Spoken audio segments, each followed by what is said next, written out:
Hello everyone, thank you for checking out today's video. In this one I'm going to be showing you guys some shortcuts and how you can access tables and create new records from the All Applications menu.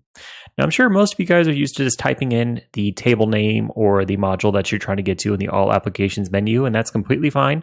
But there is a shortcut. Now, if you happen to know the name of the table, so say the incident table, for example, all you have to do is type in the name of the table. So in this case, it would be incident dot, and then if you add in the word list, dot list, it'll take you directly to the list of that table that you specified.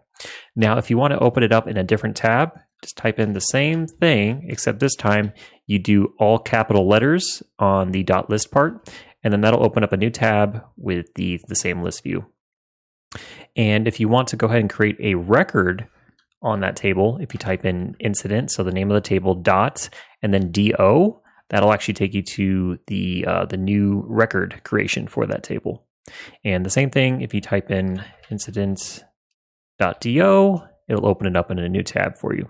Now, this is helpful for the modules for different, for tables that don't necessarily have a module on here, or if you just know the name of the table, it's probably a quicker way for you just to switch between the different tables rather than having to find it in the All Applications menu, because sometimes the same thing is listed multiple times under different headers, and it's just a little bit quicker to do it this way. Alright guys, if you enjoyed this video, please consider giving this video a like. Please also consider subscribing to the channel. Catch you all in the next one very soon.